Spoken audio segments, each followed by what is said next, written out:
नमस्कार, स्वागत है आप सभी का एमपी न्यूज में और आपके साथ मैं हूं हर्षिता बघेल। आज न्यूज रूम में बात करूंगी प्रदेश की कुछ बड़ी खबरों के बारे में। भोपाल सिटी लिंक लिमिटेड द्वारा शहर को डीजल बसों के प्रदूषण से मुक्ति दिलाने के लिए 300 सीएनजी बसों को भोपाल की शहर में उतारने का फैसला लिया गया है और जल्द से जल्द इसे अमल में भी लाया जाएगा। अगले माह से इसकी शुरुआत भी हो जाएगी। पहले चरण में मई से 100 सीएनजी सिटी बसें शहर की सड़कों पर दौड़ती हुई नजर आएंगी। इन बसों का संचालन करने का दायित्व हैदराबाद की company incubate Softtech private limited को दिया गया है। सीएनजी बसों के संचालन में कोलार को जोड़ते हुए मार्ग तय किए जाएंगे, क्योंकि कोलार एक ऐसा क्षेत्र है जहां पर सरकारी और गैर सरकारी कर्मचारी और व्यापारी गण रहते हैं और हर रोज अपने वाहनों से मुख्य शहर में आवागमन करते हैं। यहां के लोगों को आरामदायक बस की यात्रा करने का मौका मिल सकेगा। सीएनजी बसों के संचालन पर बीसीएलएल को रॉयल्टी भी मिलेगी। बसों के दोनों तरफ और पीछे की ओर जो भी विज्ञापन लगाए जाएंगे, उन विज्ञापनों से जो भी राजस्व मिलेगा वह बीसीएलएल का ही होगा। इसमें बस मालिक का एक रुपये का भी शेयर नहीं होगा। इस तरह से प्रतिमाह लाखों रुपए की कमाई बीसीसीएल कर पाएगा। सीएनजी बसों की खासियत को देखें तो इन बसों के अंदर और बाहर सीसीटीवी कैमरे भी लगे होंगे और बसें जीपीएस सिस्टम से लैस होंगी। एएलडी बोर्ड बस के चारों तरफ रहेगा और जो बसों के मार्ग को भी बताएगा। एक बस में 38 से अधिक यात्रियों के बैठने की व्यवस्था भी होगी। देखिए, बात करेंगे अगली खबर के बारे में, जहां खरगोन सांसद गजेंद्र पटेल ने उकसाने वाला बयान दिया है। सांसद ने कहा कि रामनवमी के दिन भगवान राम के जुलूस पर जहां फूल बरसाने थे वहां पत्थर फेंके गए, तो जवाब देने के लिए आप भी तैयार रहना। सांसद रविवार को खाटू श्याम के कीर्तन में पहुंचे थे। उन्होंने यहां सकल हिंदू समाज से दंगाइयों के खिलाफ एकजुट होकर ईंट का जवाब पत्थर से देने को कहा। सांसद कह रहे हैं, बाबा का आशीर्वाद है। यहाँ कसरावत के नौजवान बैठे हैं। हमें मन में संकल्प लेना है कि माँ बहनों की आंखों में आंसू झलकते हुए नहीं देखना है। यह महाभारत का देश है। हम धर्म के आधार पर जीते हैं। अगर उन्होंने पत्थर बरसाए हैं तो हमें भी ईंट का जवाब पत्थर से देने के लिए तैयार रहना होगा। सांसद ने प्रधानमंत्री और मौजूदा सरकार की तारीफ करते हुए कहा कि जो राम को लाए हैं हम उनको लाएंगे। अब राम मंदिर निर्माण हो रहा है। देश में शक्तिशाली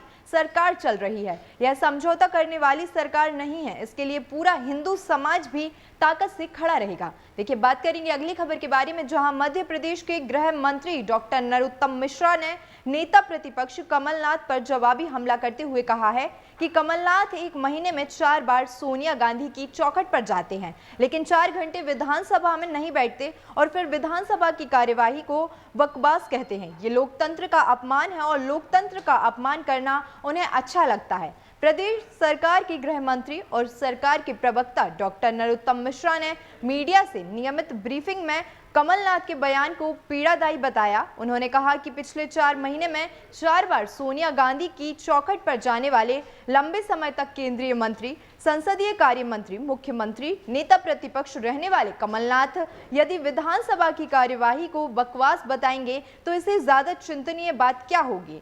4 घंटे कुल औसत सत्र में हाउस में नहीं बैठे। जब से नेता प्रतिपक्ष बने हैं तब से 24 महीने में 24 घंटे नहीं बैठे, लेकिन उसके बावजूद भी यदि विधानसभा की कार्यवाही को बकवास कहते हैं तो ये लोकतंत्र का अपमान है और इनको लोकतंत्र का अपमान करने में ही आनंद आता है, देश का अपमान करने में ही आनंद आता है। उन्होंने कहा कि इनके खिलाफ विशेष अधिकार हनन का मामला लाएंगे और विधानसभा अध्यक्ष से वैधानिक कार्यवाही की मांग भी करेंगे।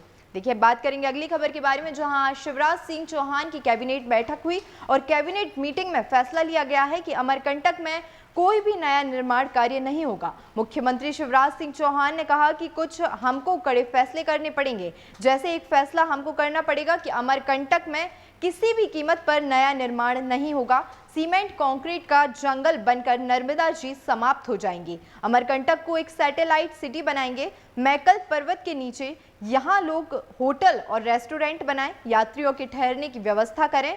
पुराने जो लीगल हैं उसको हम नहीं कह रहे हैं, लेकिन नया निर्माण कार्य बिल्कुल भी मंजूर नहीं किया जाएगा। अमरकंटक के संबंध में कुछ कड़े फैसले करने ही होंगे, तब नर्मदा जी रहेंगी। नर्मदा जी रहेंगी तो ही प्रदेश रहेगा, ये हम लोग समझ लें। नर्मदा जी अगर नहीं रही तो हम मध्य प्रदेश की कल्पना भी नहीं कर सकते हैं। देखिए, बात करेंगे मध्य प्रदेश के मौसम की, जहां बारिश बादल से 21 से 30 अप्रैल तक 3 दिन की राहत के बाद मध्य प्रदेश में पारा फिर तेवर दिखाने लगा है। पचमढ़ी को छोड़ दिया जाए तो सभी शहरों में तापमान बढ़ गया है। ग्वालियर चंबल बेल्ट, प्रदेश के बुंदेलखंड और सतना रीवा में 28 अप्रैल तक सबसे ज्यादा गर्मी रहेगी। 29 अप्रैल से भोपाल, इंदौर और जबलपुर समेत पूरा प्रदेश भी ज्यादा तपने लगेगा। मौसम वैज्ञानिक वेद प्रकाश सह ने बताया कि 29 अप्रैल से 29 मई तक खूब गर्मी होगी। कुछ शहरों में तापमान 44 डिग्री या इससे ऊपर तक जा सकता है।